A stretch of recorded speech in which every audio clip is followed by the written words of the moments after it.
Well, hello there, how is everyone? I hope you're all well on this stupendous Sunday. And this is video 2 of 2. If you missed the first one, go check it out. Talk about something a little bit, I suppose it's a bit of a test video one. It's listening to something, seeing how that make you feel. See if you can kind of listen to someone and decide on how you feel about what they're saying and them as a person. Anyway, that's enough of... You're looking amazing, by the way. Anyway, I'm doing this video to kind of come to the support of someone, and that is a channel called Murder Metal Mayhem. I'll put a link to one of the videos, I think the latest video that I'm going to talk about in this video, in the description. So after this, go, not now, because even though he's a good channel, I'm better, because I'm me. But I done a reaction video. It was about the 400 witnesses that Ann Taylor had sort of mentioned. And the funny thing was, like every video you do, there'll be people who love the idea, they love the video. There's people who fucking hate it. There's people who probably like it but don't say. There's people and other content creators who immediately sort of jump on the bandwagon of attacking other content creators, and that shit bores me. Do you know what I mean? I know that there's kind of a niche for that, where you get the people who comedically, they'll do content that is attacking people and saying that they're attacking them because of their moral compass has perhaps been skewed. So they're like, oh, I'm better than them, but my content is about talking about them, talking about the thing that I don't want them to talk about. So the only reason they actually exist and their content exists is the fact that we give them content to discuss. So I've said this before, they're on the same ladder, just a different rung. But what it was the 400 witnesses who Ann Taylor raised, and we was talking about, or Murder Metal, and there wasn't even him who brought this up. It was his response to the fact that so many people have brought this up. Now, I get emails all the time, some ludicrous stuff.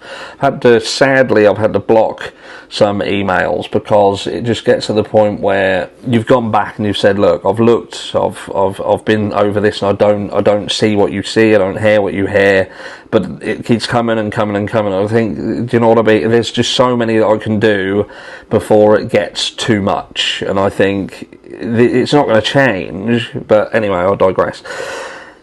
So the 400 pay-per-view. Now, both myself and Murder Metal Mayhem's was sort of on it is a little bit far-fetched. It is stretching a bit, but you can't 100% rule anything out. 100% can't rule anything out. And in Murder Metal Mayhem's video that I will link in the description, it's kind of a comeback, if you like, a clarification video to talk about it.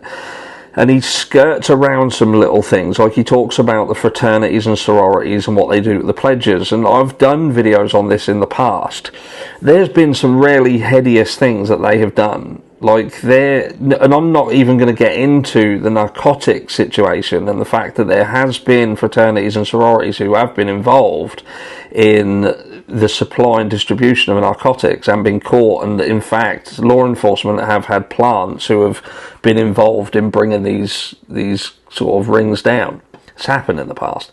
But then you get like the hazing and things like that, where they've literally had people walk backwards while drunk into the sea, and they've been swept out to sea. You know, jumping out of windows and things like that.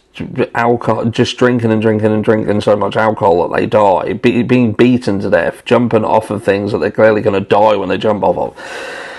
The Kylie Rodney situation, like the subscriber Miriam, she said that there's I'm not going to mention this YouTuber's name because I fucking can't stand this YouTuber. It would be unfair of me to say exactly who it is. I don't want to give him clicks, I don't want to give him views, but apparently there is information regarding Sammy Smith made popular from the Kylie Rodney case, and apparently she's been arrested. I'm going to try and find out more information about that, but I'm not going to get it through the person who they're talking about because I can't fucking stand them.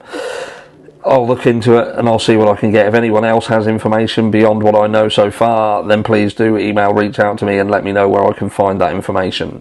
rather than through this person. But yeah, what I'm saying is, you can't rule anything out.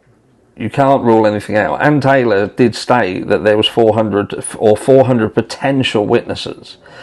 Now, there's only so many places you can get that kind of volume of people, and that is either at a mass event where there's a load of people somewhere and they see someone. So it doesn't necessarily mean that this 400 witnesses came from the actual night. Let's not forget, rumour has it that there was a party, quite a lot of people, earlier on in the week. I think it was literally the night before. So is it that there was witnesses who had potentially seen Brian Kohberger or seen something happen that would in effect bring somebody else into the fray? Let's not forget that at the night of this crime happening, there was also a fight at the fraternity house where Ethan Chapin would get into an altercation with Shriveled Ball Boys, and this would be an altercation that would seemingly nearly get to the point where Xana's parents come over to make sure that she's alright. Well, her dad, I believe it is. So you don't know whether during this fight there was comments made or threats made that was heard by multiple people. We've talked about the fact that this whole area seems to be very, very quiet and not really anybody saying anything. None of the students, none of the people who you would expect to be talking. And maybe that is it. Maybe there are a lot of protected witnesses who not perhaps were at the crime itself, but saw something happen away from 1122 King Road earlier on in the evening. Perhaps the fight between Loach and Ethan Chapin. You don't know. You don't know. I'm kind of spitballing, but there's only so many scenarios that can generate 400 witnesses. Like other people have said, the IGG stuff and things like that. There isn't going to be 400, what I'd call professional witnesses, such as the people surrounding the IGG. I touched on this the other day. Even if you said 20, 30, which there isn't 20 or 30, there's less than 10 that we've seen. I think literally less than 5. Yes, you're going to have the professionals who were surrounding the car situation and what happened there, phone documentation, phone pings, and all of that kind of stuff. But it's not going to equate to 400 witnesses.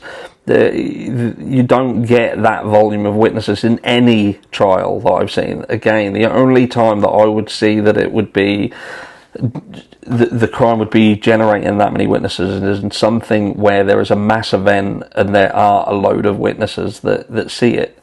And in the Idaho 4 situation, the only two things that make sense is, like I say, either there was something that happened earlier on in the night and there's a potential that did spiral out of control and go from the fraternity house perhaps over into 1122 King Road, and they're going to try and poke and prod the fraternity aspect of this. Is there something other than Brian Kohberger? Is there the frat boys? We've talked about the frat boy theory. Is that something that Ann Taylor is going to try and push?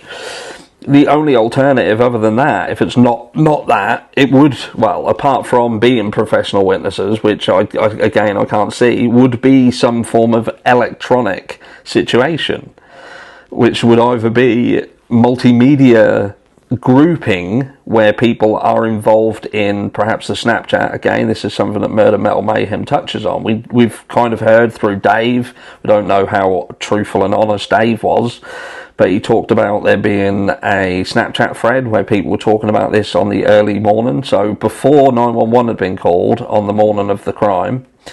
And yeah, it's just 400 people in a Snapchat group makes sense, does make sense, and it's something that we've heard about. And let me know, do you know what I mean? I know people want to boo-poo ideas, but at the end of the day, Ann Taylor did say it.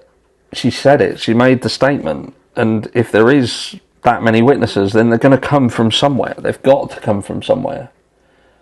Where do you think they're coming from?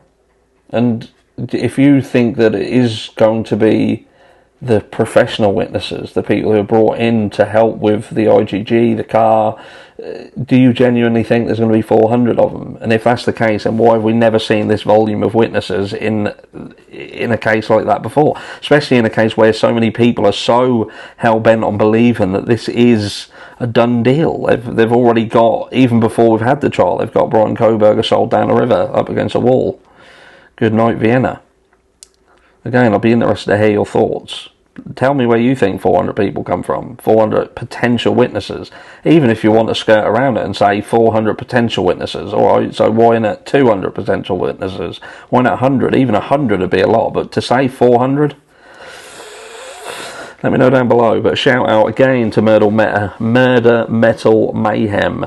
And all I'll say to you, brother, is ignore the haters. You're going to get them. You can't please everyone. And you'll be chasing your fucking tail forever trying. Stay easy. Be happy. And I will catch you all in the next one.